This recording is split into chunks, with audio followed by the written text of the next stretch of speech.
그래서 14절 말씀입니다. 요한복음 15장 1절에서 14절.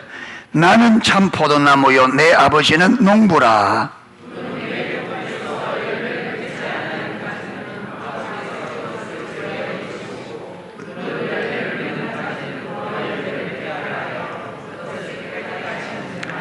너희는 내가 일러준 말로 이미 깨끗하여졌으니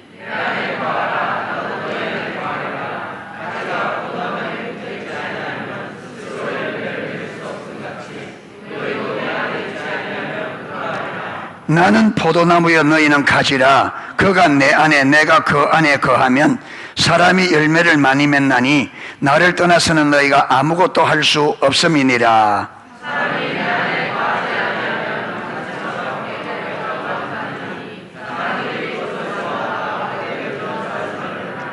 너희가 내 안에 거하고 내 말이 너희 안에 거하면 무엇이든지 원하는 대로 구하라. 그러면 이루리라.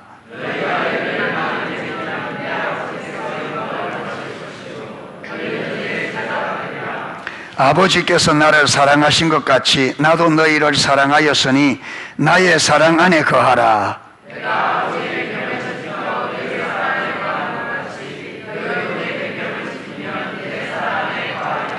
내가 이것을 너희에게 이름은 내 기쁨이 너희 안에 있어 너희 기쁨을 충만하게 하려 함이라.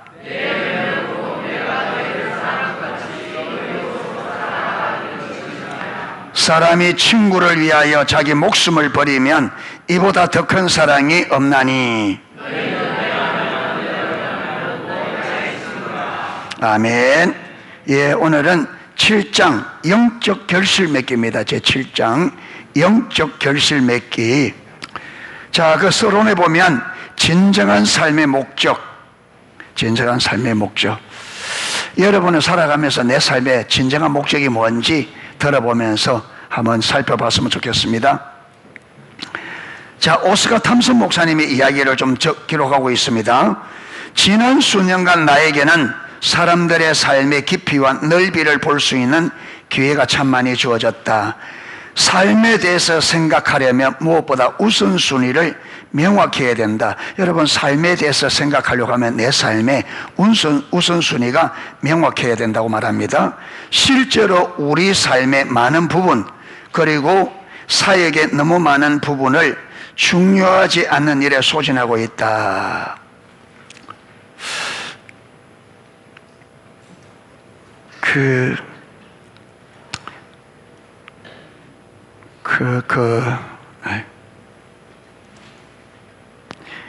리더십의 그 대가를 하는 로버트 클린턴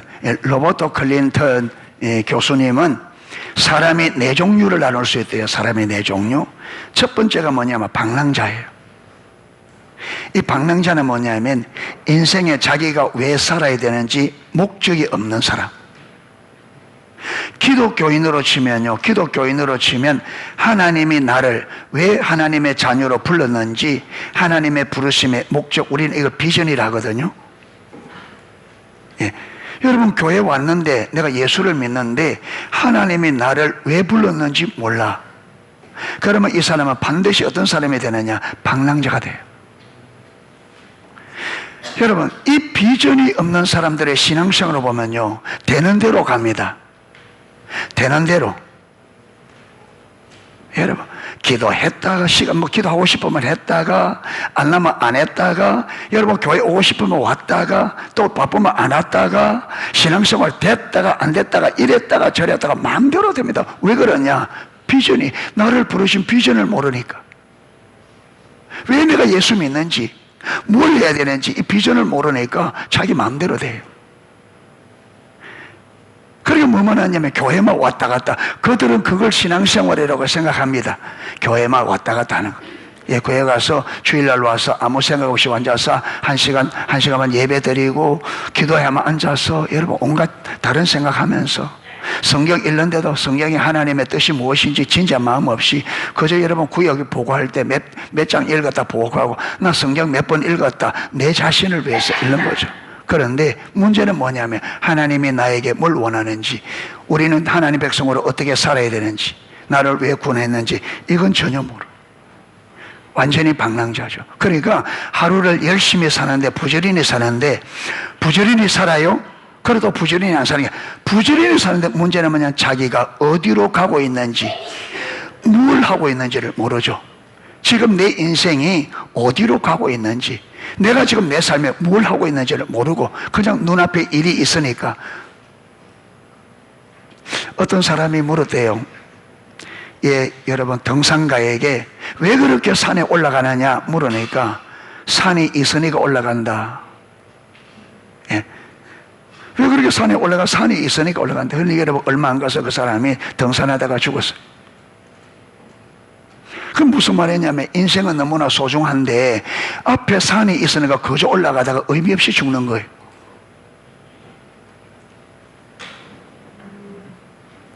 그래서 오스가 탐슨 목사님은 우리 삶을 생각하려면 가장 먼저 뭐 해야 된다? 우선순위, 무엇이 내 삶에 가장 중요한지가 먼저 정해져야 된다. 여러분, 저는 다른 말로 하면 저와 여러분이 비전, 하나님이 나를 부르신 이 부르심, 내가 이 땅에 존재하는 목적이 무엇이든 분명히, 그래야 방랑자가 되지 않아.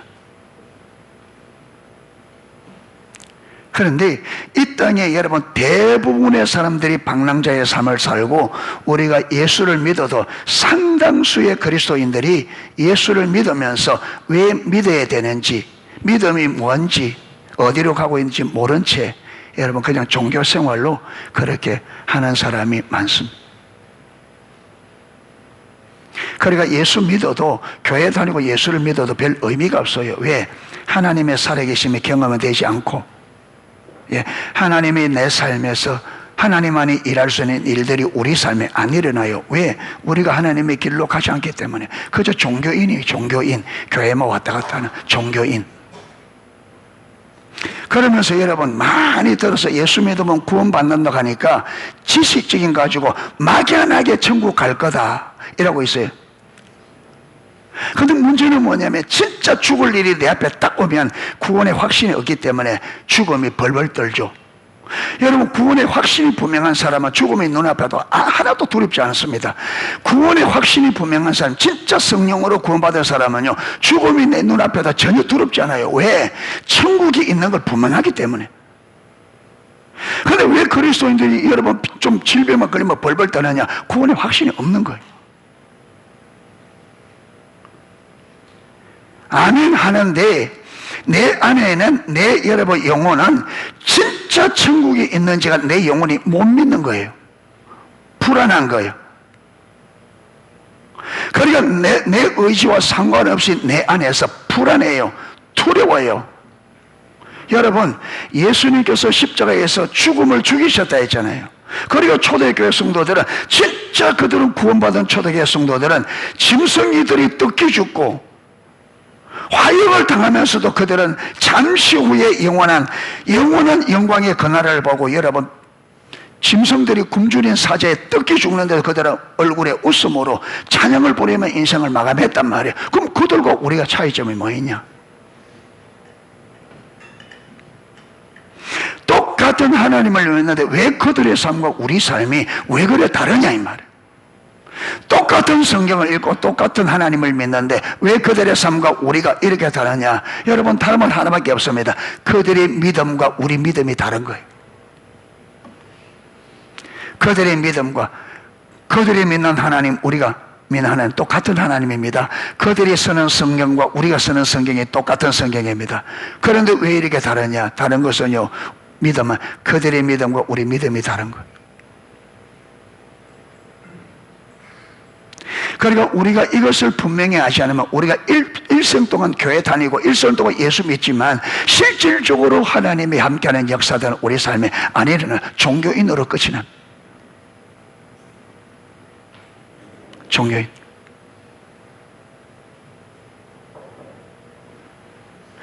그러니까 무엇보다도 분명히 해야 될 것은 저와 여러분의 믿음을 분명히 하셔야 됩니다. 아멘. 그래서 사도 바울이 고린도 교회를 향하여 너희 믿는 믿음을 확정하라. 너희 믿음을 확정해라. 너희 믿음이 진짜인지 아닌지를 확정하라. 그리고 구원을 이루라. 구원을 완성시켜라.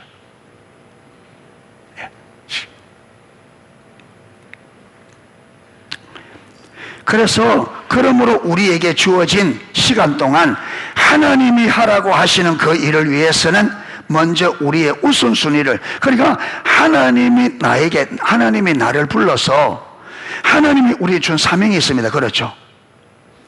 여러분 보세요. 지금 우리 다음 세대들이 이번 주 수요일인가? 시연이하고는 언제? 다음 주? 언제 시험이야? 너 시험 치는데 네가 시험 언제인지 몰라?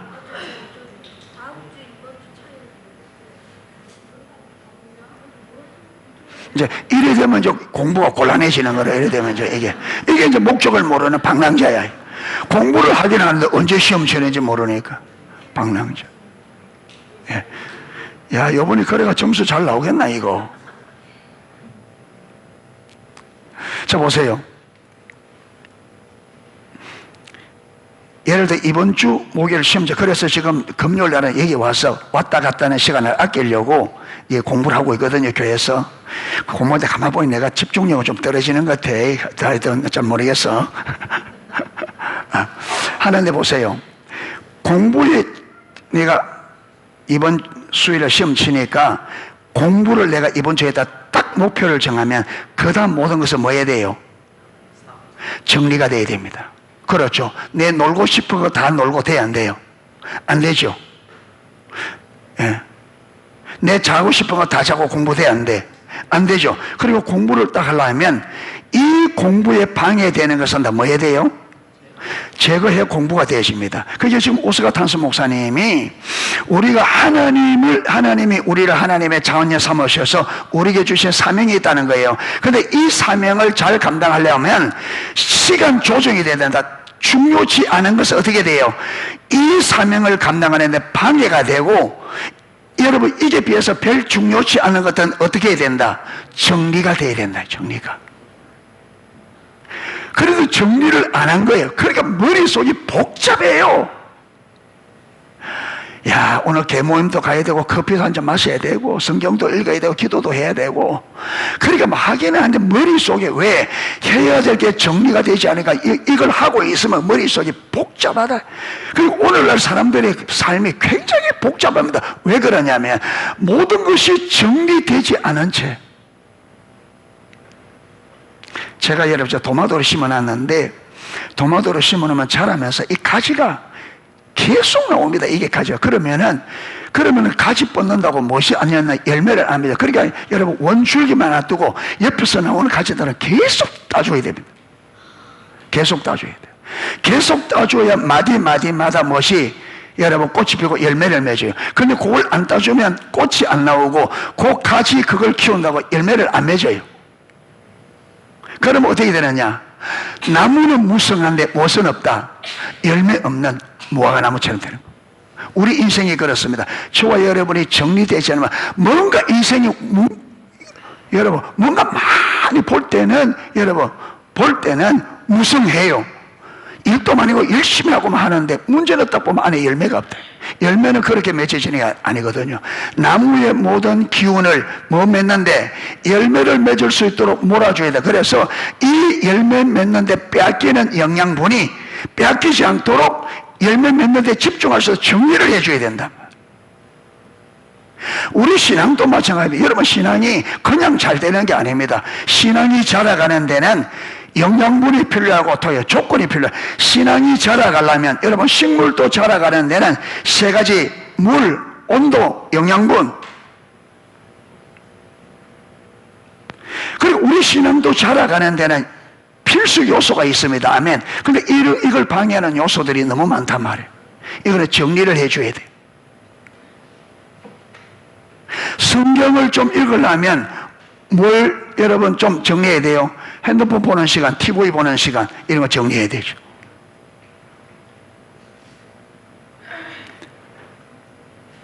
여러분 하나님 맡기신 일들, 여러분 숨기는 일들 하려고 모이고 내 사사로운 시간들, 그렇죠. 커피 마시고 친구들 모이고 하는 거, 이거 정리돼야 되죠. 그런데 우리는 이걸 정리되지 않게 그대로 버려두고 다 잘하려니까 안 됩니다. 몸은 하나이기 때문에 안 된다. 그리고 우리 인생의 시간적으로도 시간도 에너지도 몸도 다 우리는 한계가 있습니다. 아멘. 한계가 있기 때문에 열매를 맺기 위해서는 열매 맺는데 집중을 하셔야 됩니다. 그런데 이 열매 맺는 것을 방해하는 수많은 요소들이 정리되지 않지 우리 안에.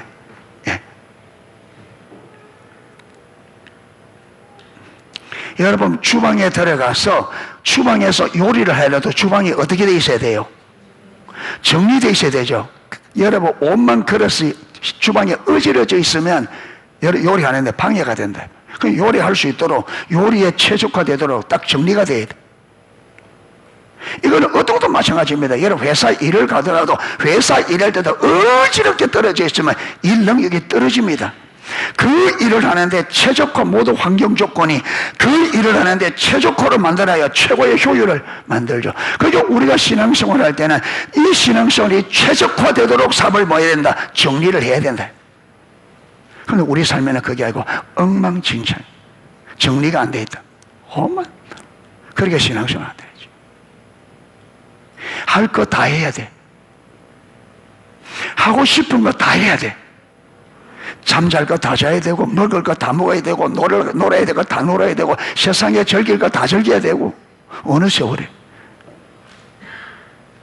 어느 세월에?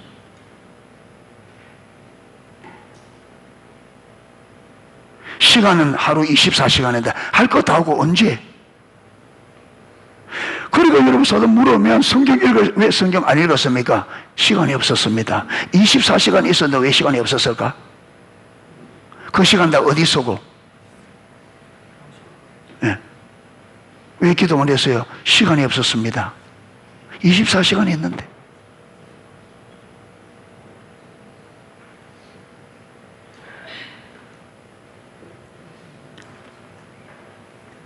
예, 그러니까 여러분, 우리가 신앙생활이 올바로 되어지려면 하나님이 말하는 신앙생활의 최적화의 환경을 만드셔야 됩니다.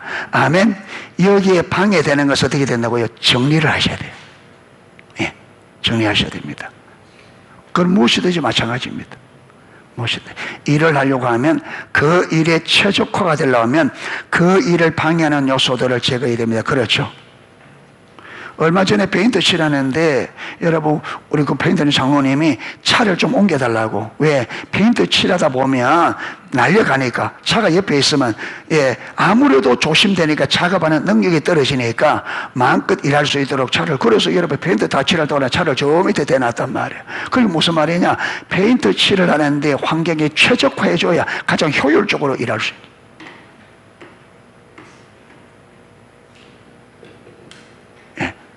그리고 오스카 탐슨 목사님이 인생을 살펴보려고 하면 우선순위가 신앙의 이 삶의 최고의 목적이 무엇인지를 우선순위가 분명해지고 그 다음 뭐 해야 된다.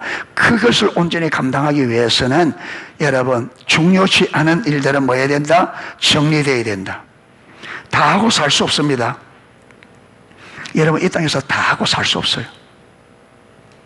일이 제대로 되어지려면요, 어떤 일에 집중해야 일이 됩니다. 예,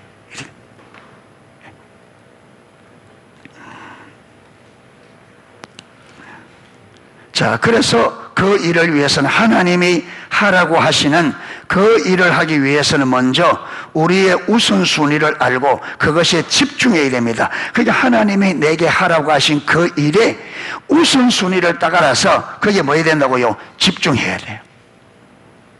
여러분, 예수님은 12제자를 택하고 예수님의 3년의 생애는 이 12제자를 세우는 일이었습니다.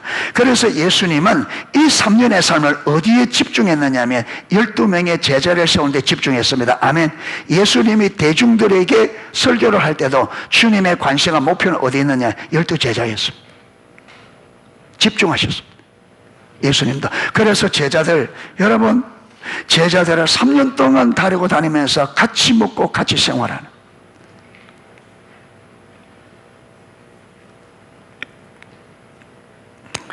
일을 정확하게 하기 위해서는 확인 목록이 있어야 합니다. 이를 정확하게 하기 위해서는 확인 목록이 딱 같이. 혹시 회사에, 성집산 회사 가면 확인 목록이 있으세요? 일하는데 없어요? 예? 일에 따라. 예. 자, 그러면서 오스가 탐스 목사님이 이게 뭡니까? 비행 조종, 이게 배운 적이 있는가 봐요. 비행기를 조종하는, 조종사의 훈련을 받은. 그런데 첫 비행 수업에서 강사가 했던 말이 지금도 잊혀지지 않는다. 여기 확인 목록이 있습니다. 지금은 젊은 비행사지만 노인 비행사가 될 때까지 살고 싶다면 항상 확인 목록을 사용하세요. 그 비행기 조종을 배울 때에, 비행기 조종하기 전에 비행기의 모든 기기들을 쫙 확인하는 확인 목록을 뚝 주면서 이게 확인 목록이 있습니다. 여러분이 지금은 젊은데 늙을 때까지 조종사로 살아 있으려면 반드시 이 확인 목록을 확인하고 그렇게 비행을 하라. 그렇죠. 그러니까 우리가 인생을 잘 살려고 하면 내 인생을 지금 잘 살고 있는지, 정상적으로 내가 삶을 살고 있는지 잘못 살고 있는지를 말 수 있는, 체크할 수 있는 무엇이 있어야 된다? 확인 목록이. 여러분, 기록을 하고 안 하고를 떠나서 신앙생활을 잘하려고 하면 참된 신앙생활의 목록이 저와 여러분 안에 입력되어 있어야 됩니다. 그래서 기도할 때마다 항상 여러분 믿음의 기준, 하나님이 말씀하는 믿음의 기준을 가지고 내 삶을 언제나 점검을 해야 돼요. 신앙생활을 잘하고 싶으면 여기 말한 대로 늙을 때까지 내 생명을 부르는 그날까지 믿음의 승리자가 되고 싶으면 믿음의 목록을 가지고 삶을 내 믿음을 점검해야 됩니다. 아멘. 그런데 문제는 뭐냐면 밖에도 없고 안에도 없다. 이 기준이. 자, 점검 목록이 없다면 지금 비행기 기기가 정상 작동하는지 아닌지를 어떻게 알아요? 여러분, 우리가 당 있는 분들은 당 체크를 계속 하더라고.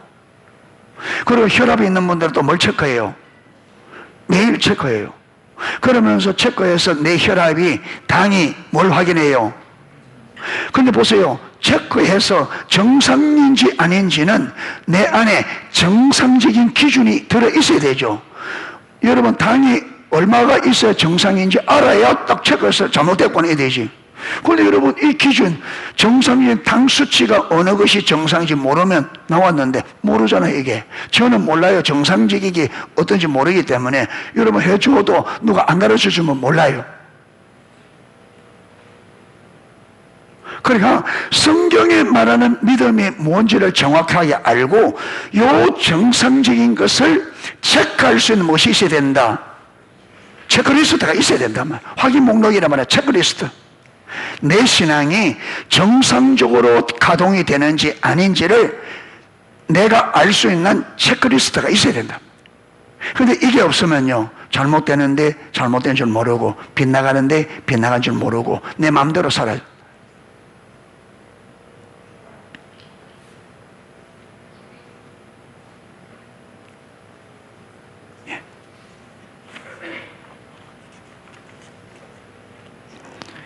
자, 그러면서 오스카 탐스 목사님은 우리 인생을 확인 목록, 인생의 확인 목록이 오늘 읽은 요한복음 15장 1절에서 12절, 그분은 12절까지인데 우리는 지금까지 계속 14절까지 읽었습니다. 14절까지 가야 중간 목록이 다 들어있습니다. 그래서 저는 오늘 14절까지 읽었습니다. 자, 여기 보면 지금 1절에서 14절까지 보면 목적이 뭐냐면, 여러분, 예수님을 포도나무에, 우리는 뭐에 비하고요? 가지에. 그러면서 가지에, 예수님은 포도나무고 우리는 가지라면서 가지의 특징은 뭐예요? 가지의 특징은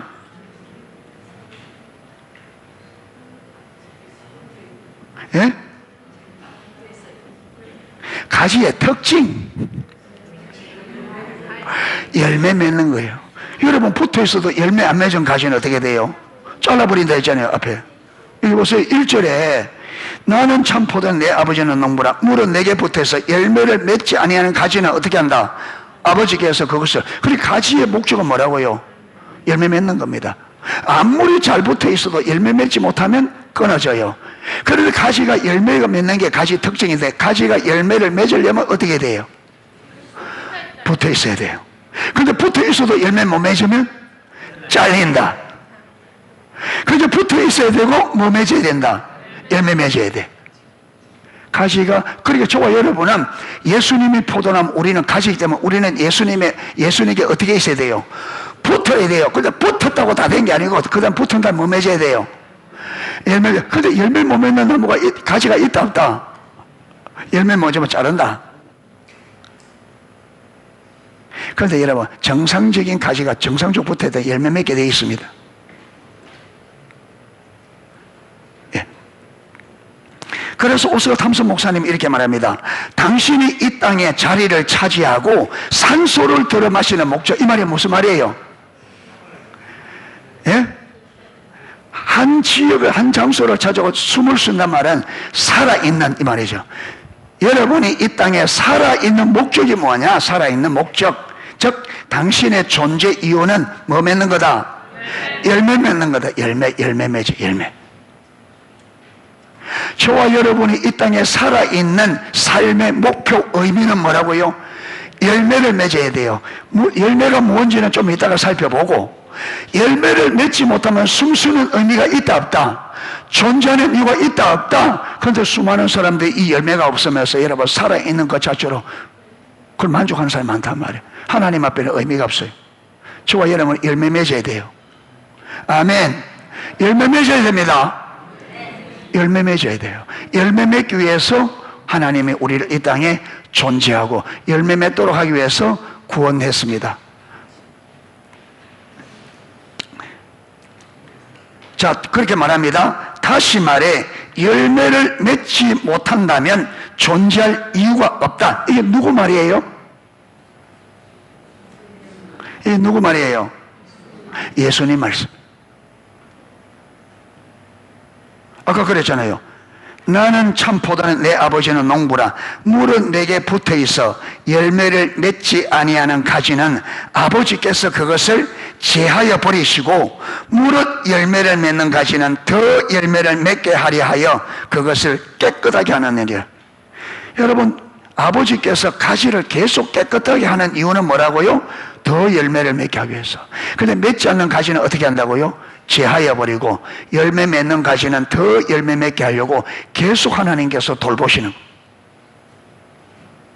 그러니까 이것만 보더라도 가지의 목적은 뭐다? 열매 맺는 거. 우리는 가지라 했잖아요. 예수님이 포도나무, 우리는 가지기 때문에 여러분 열매를 맺지 못하면 하나님께서 자른다는 거예요.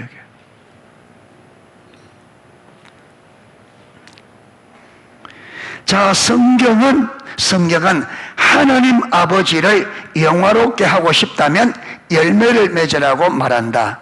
그러므로 당신이 그분의 제자임을 나타내고자 한다면 열매를 맺어라. 세상에서 축복의 통로가 되고 싶다면 열매를 맺어라. 성경은 여러분, 하나님을 영화롭게 하고 싶으냐? 마라. 열매 맺어라. 예수님의 제자인 것을 나타내고자 하느냐? 뭐 맺어라? 열매 맺어라. 세상의 축복의 통로가 되고 싶으냐? 뭐 맺어라? 열매 맺어라. 열매. 그러니까 열매가 없으면 여러분 하나님을 영화롭게도 할 수 없고, 그 다음 예수님의 제자도 될 수 없고, 세상의 축복의 통로가 될 수 없다는 것.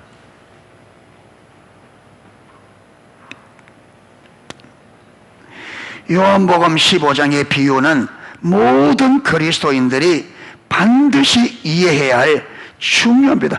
요한복음 15장 포도나무 비유는 모든 성도들이 반드시 이해해야 될 중요한 비유라는 거예요. 나는 요한복음 15장에서 예수님이 구원을 받고 못 받고의 문제를 말씀하신다고 생각하지 않는다. 예수님은 그리스도인의 열매 맺음에 대해서 말씀하고 계신다. 그러니까 요한복음 15장 포도나무 비유는 구원을 받았느냐 받지 못했느냐 그걸 이야기하는 비유가 아니다. 이건 뭐냐면 그리스도인의 열매를 맺느냐 못 맺느냐 그 문제라는 거예요. 25장. 예수님이 이 비유를 사용하신 까닭은 당시 사람들이 이 비유를 예수님께서 이 비유를 설명한 것은 그 당시 예수님 당시 사람들은 이 비유를 딱 들으면 어떻게 한다고요? 다 이해가 되시는. 그런데 지금은 시대가 너무 달라서 오늘 우리가 이 비유를 이해하는 데는 어려움이 있다는 거예요. 그러면서 자 하나하나 설명합니다. 영적 열매는 그러면 하나님이 말씀하시는 여러분 예수님은 포도나무 우리는 가시라니까 우리가 진짜 포도나무 예수님이 진짜 포도나무 우리는 진짜 그거 아니잖아요. 이거 뭐라고 비유라. 그래서 우리가 맺어야 될 열매는 뭐냐? 우리가 영적으로 주님께 붙어 있고 그렇죠. 영적으로 하나가 되어 있고 있기 때문에 영적인 것을 말하기 때문에 여기 말하는 열매도 당연히 무슨 열매다? 영적인 눈에 보이는 육적인 열매가 영적인 열매다. 그렇게 말하는 거예요. 자, 그러면 여기 봅시다. 영적 열매란 무엇인가? 주님께 봉사하는 것입니까? 아니다. 예배에 참석하거나 기도하는 것입니까? 아니다. 우리가 영혼 얻은 영혼, 구원받은 영혼들입니까? 아니다. 교회 건물, 세례 또는 재정입니까? 아니다. 이 모두가 열매로부터 흘러나오는 것이지만 우리가 열매 맺으라고 말할 때 의미하는 바는 아닙니다. 주님께 봉사하는 것도 예수님 말씀하는 열매는 봉사하는 것, 예배 참석하는 것, 기도하는 것, 영혼 구원, 교회 건물, 세례 재정 이걸 말하는 게 아니다. 자, 그러면서 열매는 씨앗의 속성에 의해 결정된다. 열매는 무슨 속성에? 씨앗의 속성에 결정. 즉 씨앗의 속성은 곧 열매의 속성이 된다. 씨앗이 여러분 여기 보면 복숭아 씨앗을 심으면 무슨 나무? 복숭아나무. 지금 비파가 한참 해가지고 까마귀가 잔치를 하고 있는데 비파 씨를 심으면 틀림없이 비파나무 납니다. 여러분 비파 씨앗을 심었는데 복숭아 안 나요. 복숭아 씨앗을 심으면 반드시 복숭아가 나지 배가 안 나요. 그러니까 씨앗의 속성이 열매의 속성이다. 아멘. 우리가 맺어야 될 이처럼 열매를 맺는 씨앗의 이처럼 열매는 씨앗의 속성에 결정되며 우리가 맺어야 할 열매의 씨앗은 바로 하나님 말씀이다. 우리가 맺어야 될 열매의 씨앗은 뭐라고요? 말씀에. 우리가 맺어야 될 열매의 씨앗은 뭐라고요? 말씀. 자, 그러면 이 열매라는 게 무슨 말이냐? 하나님의 인격 그리고 문자로 지어진 하나님의 말씀. 여기서 열매의 씨앗은 바로 하나님의 말씀인데 이 말씀은 어떤 말씀이냐면 예수님의 인격 그리고 문자로 지어진 하나님 말씀. 그러니까 이 말씀이 씨앗이라는데 예수님께서 인격으로 보여주신 말씀 그 다음에 문자로 주신 말씀 이 두 가지라는 거예요. 자, 그 밑에 성경은 하나님이 우리 삶에서 그분의 성품을 나타내기 원하신다고 기록한다. 성경은 잘 들으세요. 성경은 하나님이 우리 삶에서 그분의 성품을 나타내기 원하신다고 기록합니다. 성경은 우리 삶에서 누구의 성품을? 하나님의 성품을 나타내기 원한다. 그래서 여러분 구약에 레위기서에 보면 레위기서 보면 레위기서 주제가 뭐냐면 거룩입니다. 거룩. 그런데 거기 보면 계속 반복적으로 뭐냐? 내가 거룩하니 너희도 거룩하라. 내가 거룩하니 너희도 거룩하라. 계속합니다. 이 말은 무슨 말이냐? 하나님의 거룩한 성품을 우리를 통해서 세상에 나타내겠다는, 여기 똑같이.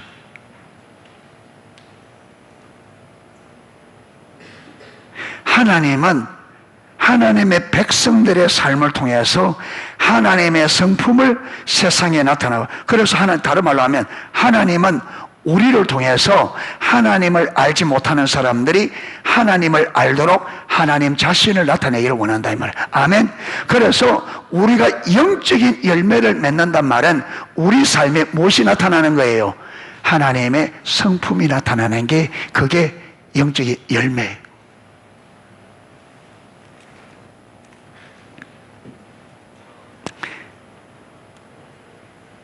자, 사랑, 희락, 화평 쭉 있고요. 읽어보면 되고, 자, 곧 넘어갑니다. 다음 단락으로. 씨앗의 속성, 말씀의 속성, 하나님의 본성. 자, 씨앗의 속성, 말씀의 속성, 하나님의 본성. 같은 말이다. 씨앗, 말씀, 하나님의 본성 같은 말입니다. 본성은 믿는 자들의 삶 속에서 재현된다. 하나님은 말씀으로 주신 하나님의 성품을 우리 삶 속에 마기 원한다. 재현. 다시. 예. 그렇게 되지 않는다면 믿는 자의 삶에 심각한 문제가 있다는 것이다. 이렇습니다. 이 말이 저와 여러분의 삶 속에서 하나님의 성품이 나타나지 않으면 믿는 자 그리스도인의 삶으로서는 심각한 문제가 있다. 저와 여러분의 삶에 예수님의 성품이 안 나타나면 그리스도인으로서는 심각한 문제를 가지고 있다는.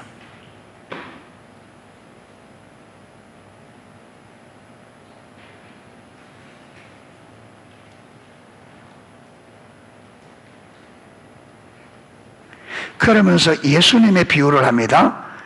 그 밑에 보면 예수님은 아버지가 행하는 것을 보고 그대로, 예수님은 아버지께서 행하시는 걸 보고 그대로 행동했어요.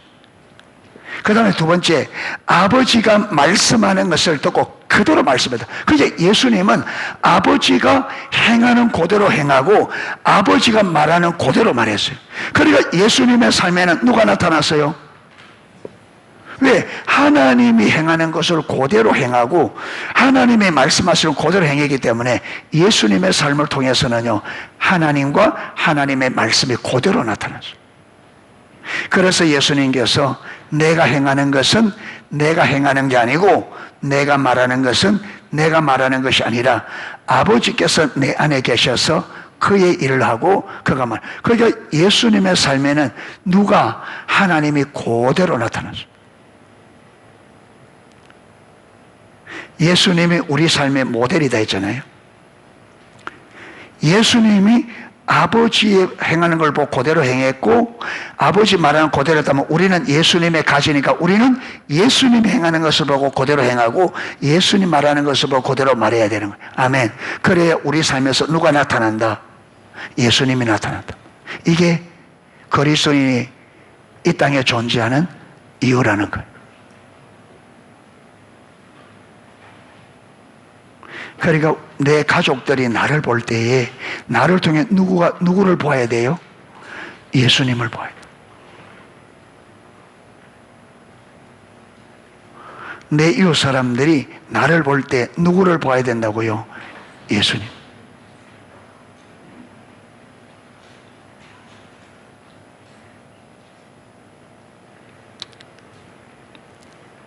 예수님은 아버지께 온전히 순복하는 삶을 사셨습니다. 그 결과로 아버지는 자신의 성품을 예수님을 통해 나타내셨습니다. 그래서 빌립이 한 번은 예수님께 주님, 아버지를 보여주세요. 그래서 빌립이 예수님께 아버지를 보이길래 예수님께서 딱 정색합니다. 빌립아, 나를 본 자는 아버지를 보았거늘. 나를 본 자는 아버지를 보거나 네가 아버지를 보이라 하느냐.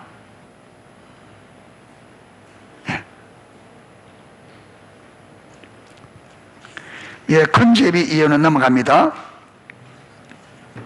자, 예수님의 본성. 자, 그러면 우리는 예수님의 성품이 우리를 통해 나타나야 되는데, 그러면 예수님의 성품이 뭔가? 자, 열매 맺음은 당신의 삶 속에 나타나는 예수님의 본성이다. 열매는 내 삶 속에 나타난 예수님의 본성이 나타나는 게 열매 맺는 거다. 자, 좀 밑에 있습니다. 좀 내려가서. 그러므로 열매 맺음이란 그리스도가 우리 삶에서 자신의 성품을 나타내는 것. 예수님의 삶의 방식이 우리 삶 속에 나타나는 것. 여러분, 열매라는 것은 예수님의 성품이 우리를 통해서 나타날 때 나는 열매를 맺은 거고, 그 다음에 예수님의 삶의 방식이 내 삶의 방식에 나타나는 게 열매라는 거예요. 예수님의 성품이 나를 통해 나타나고 예수님의 삶의 방식이 내 삶을 통해 나타날 때 이것을 우리는 열매 맺는다. 그게 아니라 여러분, 예수님처럼 행동해야 되고 예수님처럼 살아야 되고 예수님의 성품이 돼야 되고. 그런데 이게 여러분, 이게 아무렇게나 살아서 될 일이냐? 이게 아무렇게나 살아서 내 할 일 다 하고 내 마음대로 살아서 이게 되겠느냐? 그러니까 여러분, 이 성품이, 이 삶이 나타나도록 뭐 해야 된다고요? 여기에 우리 삶을 집중해야 된다. 여기에 이 삶이 나타나도록. 그래서 여러분, 이 삶을 방해하는 세상적이가 막 쇼핑하는 거, 이거 여러분, 세상을 보고 세상이 내 안에 계속 들어오는데 어떻게 내가 그리스도의 거룩한 성품에 나타나? 그러니까 세상 보는 거 여러분 정리돼야 되는 거예요. 보는 거. 그래서 어디에 더 많은 시간을 말씀과 기도를 통해 하나님께서 우리에게 당신의 성품을 더 보여주시고 더 나타내도록, 그렇게 여기에 시간을 집중해야 돼요.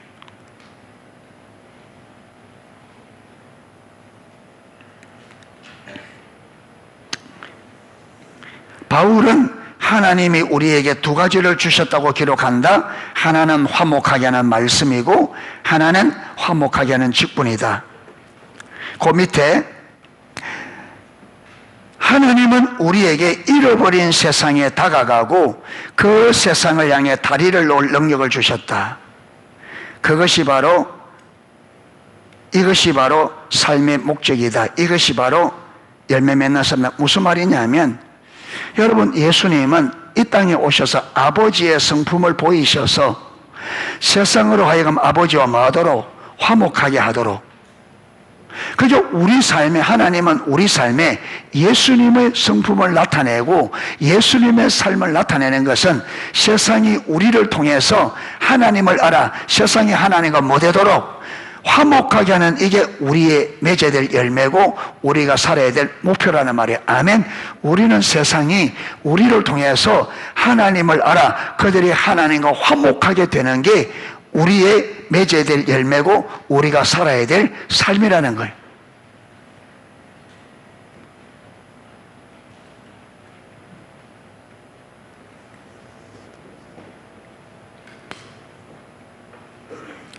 자, 이 열매는 가지가, 여러분, 열매는 가지에서 맺는데 열매 맺는 능력은 어디에 있어요?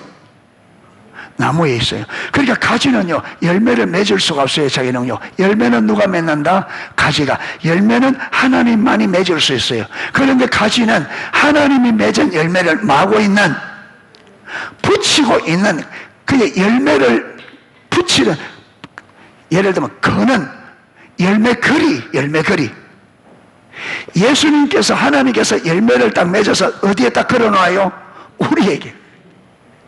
열매는 우리가 만드는 게 아니에요. 여러분, 우리가 예수님의 성품을 우리가 만드는, 여러분, 우리 삶에 예수님의 성품이 나타나야 된다. 예수님의 삶이 나타나면 이런데 아니요. 그 열매는 우리가 만들 수가 없어요. 그 열매는 이미 예수님이 우리 안에 계십니다. 아멘. 그분이 우리를 통해 나타내도록 내가 뭐 해야 돼요? 내 삶을 내리고 그분이 내 삶에 그걸 나타내도록 내 삶을 정리하고 그분이 나를 통해 그분의 삶을 나타내도록 내 삶을 그분에게 드리는 거예요. 그게 포도나무 가지가 줄기에 딱 붙는 거란 말이에요. 아멘. 예. 그러니까 이게 어려운 게 아니에요. 우리가 이게 어렵게 느껴지는 건 뭐냐면 내 자신을 배우는 게 너무 우리는 자기 중심이라 내가 하고 싶은 게 너무 많고 그러니까 그걸 내리는 게 어려워. 요걸 내리고 하나님 앞에 내 삶을 딱 드리면 하나님이 이걸 통해서 우리 삶에 그분에 나타내는 건데 그래서 여기서도 열매는 당신이 아닌 하나님이 만들어내신다. 당신은 그 열매를 붙들고 있을 뿐이다. 예수님이 말씀하셨다. 나는 포도나무에 너희는 가지라.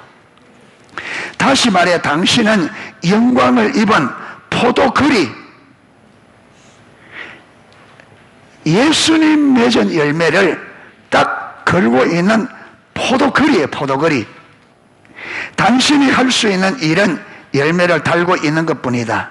당신은 열매를 만들어낼 수 없다. 열매를 만드는 일은 포도나무이신 예수님이 하신다. 아, 내가 열매를 만들어야 하는데 라고 말하는 나무를 본 적이 있는가? 없을 것이다. 나무는 그저 창조된 목적만 달 뿐이다. 자,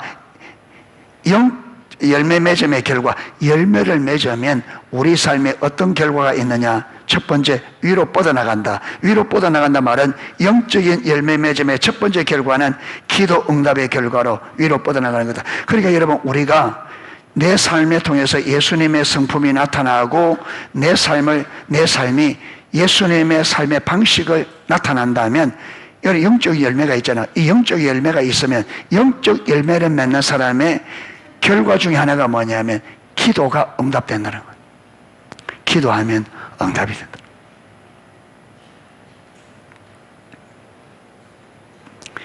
아까 읽었던 요한복음 15장 7절에 보면 너희가 내 안에 거하고 내 말이 너희 안에 거하면 무엇이든지 원하는 대로 구하라. 그러면 이루리라. 예. 그런 사람이 영적 열매를 맺는 사람이 기도하면 역사가 일어난다. 그리스도인의 삶의 확실한 표징 중 하나는 기도 응답이다. 그래서 영적 열매를 맺는 사람은 뭐 하기를 힘쓴다고요? 더욱더 기도하기를 힘써요. 자, 그 다음에 쭉 가서 결국 내 모든 것이 아버지께 달렸음을 깨닫기에, 그러니까 영적인 열매를 맺는 사람은 그 열매가 자신이 맺을 수 없고 누구만이 맺을 수 있다? 하나님만이 맺는다는 걸 알기 때문에 하나님께서 그 열매를 맺을 수 있도록 자, 아버지께 달려있음을 깨닫기에 나는 아버지께 나아가 아버지와 시간을 보내며 아버지께 이야기한다. 그게 하나님께 기도하는 시간을 가지게 되어 있다. 그래서 믿는 자는 반드시 하나님과 수다를 아주 잘 떠는 사람이 되어야 된다. 믿는 사람은 하나님과 뭐예요? 수다 떠는, 하나님과 교제하는 시간은 수다 떠는. 자, 두 번째는 내적 기쁨. 여러분, 영적인 열매를 맺는 사람은 내적인 기쁨이 있다. 자, 15장 11절 내가 이것을 너희에게 이름은 내 기쁨이 너희 안에서 너희 기쁨을 충만하게 하람이라. 영적 열매를 맺는 사람은 반드시 내면에 기쁨이 있게 되어 있습니다. 이거는요, 겉으로는 겉의 환경은 어마어마한 어려움이 있을 수 있어요. 그런데 영적인 열매를 맺는 사람은 내면에는요 기쁨이 있습니다. 외적인 환경에서 얻는 기쁨이 아닙니다. 여러분, 우연히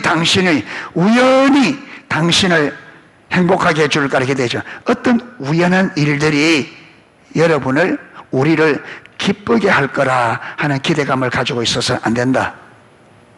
왜 그러냐? 그런 기대를 가지면 좋은 일이 일어날 때는 행복하지만 좋은 일이 일어나지 않을 때는 행복할 수 없다. 그런 삶에는 절대 평온함을 기대할 수 없다.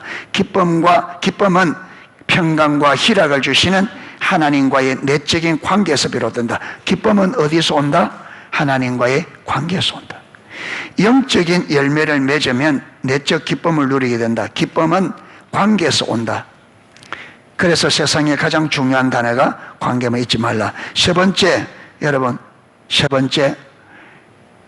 영적 열매를 맺는 내 삶을 통해서 예수님의 성품이 나타나고 내 삶을 통해 예수님의 삶의 방식이 나타나는 사람은 열매의 세 번째로 뭐냐?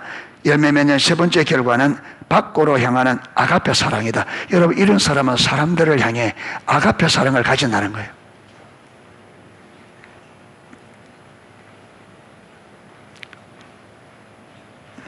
사랑은 필요를 채워주는 것이다. 그런 사랑은 우리 자원이 아닌 하나님의 자원으로만 가능하다. 우리는 그런 사랑을 달고 있기만 할 뿐 만들어낼 수 없다. 그러니까 여러분, 아가페 사랑은 우리에게서 나오는 게 아니고 누구만이 아가페 사랑이다? 이 아가페 사랑을 하나님의 사랑이라 하잖아요. 예, 대가를 바라지 않는, 여러분, 온전한 사랑, 이것은 하나님만. 그러니까 하나님이 나를 통해서 그분의 사랑을 나타내는 거죠. 우리는 그 사랑을 달고 있을 뿐이지 이 사랑을 우리가 만들어내는 것 아니에요. 모든 것이 누가 해야 된다? 하나님이 해야 돼요.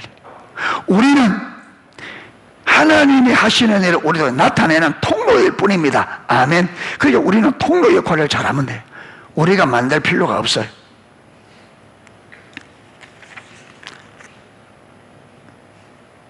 자, 넘어갑니다. 어딘지 모르겠습니다. 여러분 찾으세요. 아가페 사랑은 내가 하나님의 자원으로 그들의 필요를 채우겠습니다라는 의지의 결단이다. 감정이 의지를 따라 움직일 수도 있고 그렇지 않을 수도 있다. 우리는 사랑하라 그러면 자꾸 이 사랑을 어떤 문제로 얘기하느냐 하면 감정의 문제로. 아니, 목사님 사랑이 안 되는데. 그런데 성경이 말하는 아가페 사랑은 감정의 문제가 아니고 의지의 문제라고.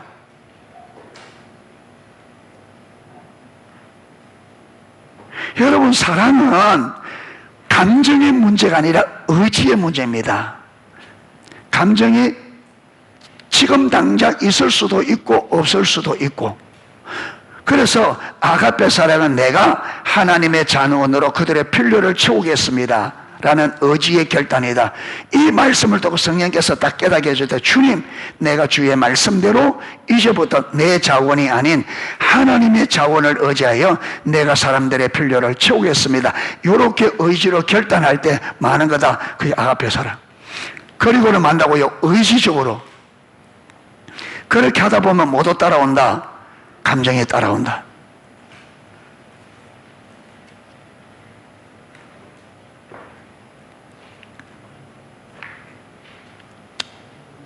마태복음 5장 45절에는 여러분, 하나님께서 두 농부가 있습니다. 그런데 그 농부, 한 농부는 선해요. 그런데 한 농부는 악해.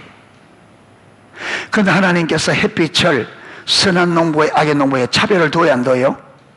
안 두죠. 그 다음에 농부가 농사를 지으면 비가 필요한데 비를 내릴 때 선한 농부에게만 비 내려요? 다 내려요. 이게 하나님의 아가페 사랑이라는 거예요. 하나님께서 악한 자나 선한 자나 동일하게, 여러분, 악한 자를 그 악을 사랑해서 그런 게 아니죠.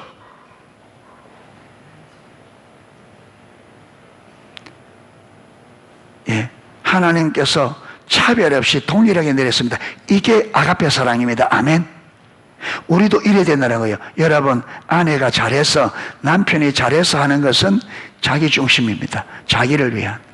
그런데 남편이 나를 힘들게 만들고 아내가 나를 힘들게 만들 때, 그때 이렇게 주님, 내가 주님의 자원으로 내 남편을, 내 아내를 사랑하고 필요를 채워주겠습니다 결단하고 의지로 할 때, 그게 하나님 볼 때는 그게 뭐라고요? 아가페 사랑이라는 거예요. 그래 하다 보면 감정은 낮게 되게 따라올 수도 있다. 예. 그게 우리는 뭐라냐면, 아니, 사랑이 안 생기는 거 어떻게 해요? 여러분, 순종을 해야 사랑이 생기지. 아가페 사랑은 우리에게서 나오는 게 아니라 그랬잖아요. 그러잖아요. 하나님에서. 그럼 하나님은 누구에게 자기의 성품을 나타내요? 우리가 하나님의 말씀에 순종하는 사람을 통해서. 할렐루야. 그래서 내가 아버지의 계명을 지켜 아버지 사랑 안에 간 것처럼 너희도 내 계명을 지키면 내 사랑 안에. 그래서 신앙은 감정으로 하는 게 아니고, 신앙은 뭐로 하는 거다? 의지로 하는 거예요. 하나님 말씀에 순종하고 싶은 마음이 없어도 내 감정은 순종하기 싫어. 그런데 의지로 의지로 순종하기로 결단하고 의지를 가지고 순종할 때 하나님은 네 감정이 안 따라와서 네가 순종 안 했다 그렇게 말하지 않고 네가 의지로 했기 때문에 순종한 것으로 인정을 하고 그래서 그게 은혜를 붓는 거예요. 아멘. 그러니까 이 감정까지 어떻게 된다고요? 기쁨으로 순종할 수 있는. 남편이 사랑이 안 되는 걸 어떡합니까? 여러분, 순종을 해야 사랑이 나오지. 하나님의 말씀에 순종해야 은혜를 주지. 감정 안 한다고 순종을 안 하는데 어떻게? 그래서 하나님을 경험하는, 하나님을 경험하고 순종하는 게 아니라 순종함으로 경험합니다. 아멘. 믿음은 순종 없이는 안 됩니다. 모든 것 이상으로 무엇이 우선이냐? 성경. 감정적인 문제가 아니고 의지적인 문제입니다. 아멘. 하나님이 하라 하니까 하기 싫지만 하는 거예요. 왜? 하나님이 하라 했으니까. 이게 의지가 굴복하는 거죠. 하나님. 아내를 사랑하라, 남편을 사랑하라가 하기 싫지만 말씀에 의지하여 순종하는.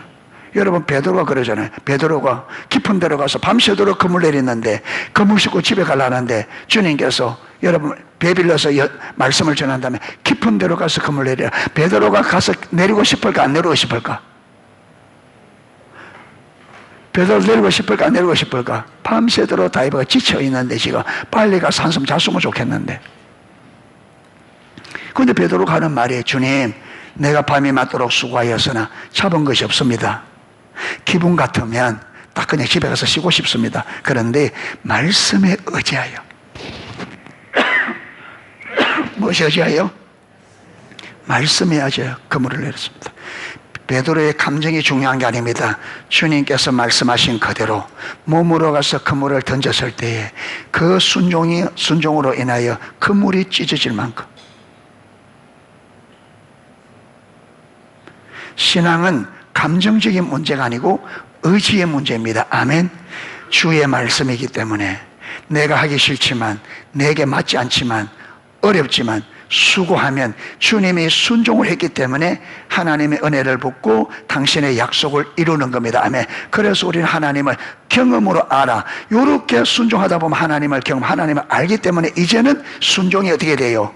쉬워지고 순종이 즐거움이 되어지고 기쁨이 되어지는 까지 자라가는 거예요. 할렐루야. 그래서 가장 먼저 신앙은 먼저 의지의 문제다. 감정의 문제가 아닙니다. 하기 싫어도 해야 돼요. 아멘. 그렇게 해봐야 하나님이 왜 그렇게 하라는지 또 하나님의 은혜도 경험하게 됩니다. 그럼 문제는 뭐냐? 우리는 하기 싫다고 안 해버리는 거예요. 하기 싫다고.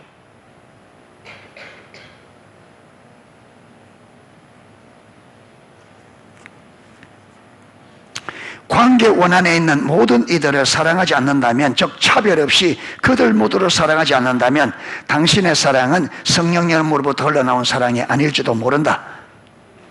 예. 제일 밑에 그들의 필요를 채워줌으로 하나님의 사랑. 하나님이 우리를 통해서 사람들에게 어떻게 여러분 하나님의 사랑을 나타내느냐? 하나님이 우리를 통해서 어떻게 하나님의 사랑을 나타내느냐면 우리를 통해서 사람들이 뭘 채워준다? 필요를. 우리를 통해서 사람들의 필요를 채워줄 때 하나님께서 우리를 통해서 사람들의 필요를 채워주심으로 저 사람들이 하나님의 사랑을 알도록. 아멘. 그런데 남의 필요를 채워주는 게 쉬워요? 어려워요? 어려울 수도 있고 쉬울 수도 있고. 자, 다른 사람의 필요를 채워주는데 어려운 사람은 어떤 사람이 어려울까요? 욕심 많은 사람. 욕심 많으면 안 돼. 그런데 남의 필요를 채워주려면 무엇이 내려져야 돼요? 욕심이. 근데 이 욕심이 어디서 나와요? 타락한 본성, 나의 것. 이게 타락한 본성. 타락한 본성, 우리 타락한 인간은 나밖에 몰라요. 결혼할 때 상대방을 위해서 결혼해 준 사람이 계세요, 여기?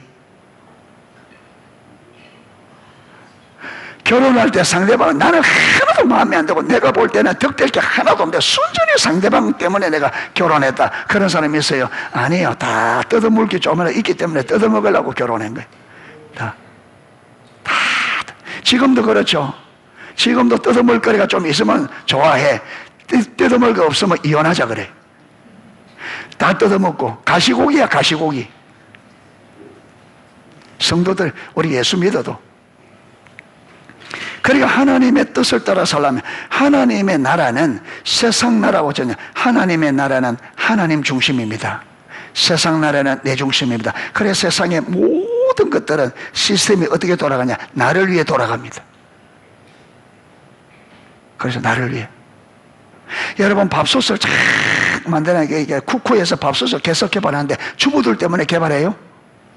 주부들 좀 더 편하게 하려고 개발해요? 아니요. 뭐? 그렇죠, 돈이지. 우리는 또 돈 주고 왜 사요? 사장님 돈 벌어서 사장님 부자 되라고 사요? 그러면 그렇죠, 내 편하려고. 다 자기 중심입니다. 만드는 사람도 자기 중심, 사는 사람도 자기 중심. 다 세상은 이래서 돌아간다. 그래서 서로 여러분 서로 그 욕심을 채우기 위해서 돌아가는 거예요. 근데 하나님의 나라는 달라. 하나님 나라, 하나님의 주인이다. 근데 주인인 그분이 우리를 위해서 완전히 희생한 거예요.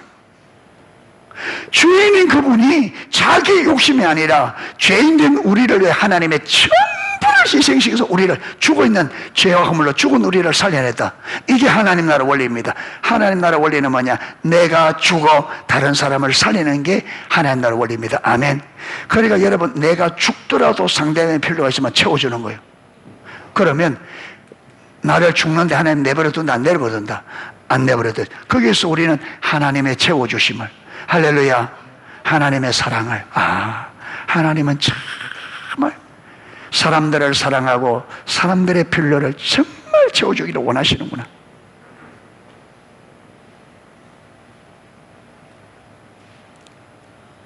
결론입니다. 결론. 차별 없이 사랑하는 삶에 영적 열매가 맺힌다. 영적인 열매를 맺게 되면 하나님처럼 무조건적으로 사랑하게 된다. 관계 원안에 있는 한 사람 한 사람에게 하나님의 사랑을 보여줄 기회를 찾아다니게 된다. 우리가 차별이 없이 사랑하고 성령님께 눈에 보이는 모든 이들을 교회를 통해 사랑하실 자유를 드릴 때 교회에 부흥이 일어난다. 여러분 성도들이 하나님께서 차별 없이 사랑하도록 하나님께서 악한 자나 선한 자나 차별 없이 사랑할 수 있도록 우리가 농속교회가 그분께 우리를 내어드리면 하나님은 우리 교회를 통해서 여러분 사람들을 사랑함으로 교회가 뭘 경험하게 될 거다? 하나님이 많은 영혼들을 여러분 교회로 보내주는 하나님의 부흥을 경험하게 될 거다. 이거는 여러분 교회는 교회고 가정에서도 여러분의 가정에 하나님의 생명이 넘치는 회복을 경험하게 될 것입니다. 아멘. 예. 그래서 오늘 우리는 여러분 삶의 목적, 삶의 진정한 목적. 저와 삶의 진정한 목적은 뭐라고요? 삶의 진정한 목적이 뭐라 그랬습니까? 열매 맺어야 된다. 근데 그 열매가 뭐라고요? 열매가 나를 통해서 예수님의 성품이 나타나고 나를 통해서 예수님의 삶의 방식이 나타나는데, 예수님이 보여주신 여러분 성품, 예수님이 보여준 삶의 방식은 뭐예요? 우리를 위하여 당신의 모든 것을, 생명까지, 당신의 생명을 우리의 필요를 위해 내줍니다. 여러분, 우리 죄 때문에 망해가니까 우리를 살리기 위해서는 죄값이 필요한데 예수님께서 당신의 생명으로 우리의 죄값을 지불함으로 우리를 살려주셨습니다. 아멘. 그래서 우리에게 내가 너희를 사랑한 것 같이 너희도 서로 사랑하라. 내가 너희를 사랑한 것 같이 너희도 서로 사랑하라. 이렇게 살아가면 가정이 살아나고 교회가 회복되어지고 이 세상이 살아납니다. 아멘. 그래서 저와 여러분이 우리가 이 땅에 존재하는 삶의 목적이 무엇인지 분명히 알고 그 목적의 그 열매를, 영적 열매를 맺을 수 있는 농소교회와 모든 성도님들 될 수 있기를 주님의 이름으로 축복합니다. 예, 찬양 하나 하고 우리가 예배 마치도록 하겠습니다.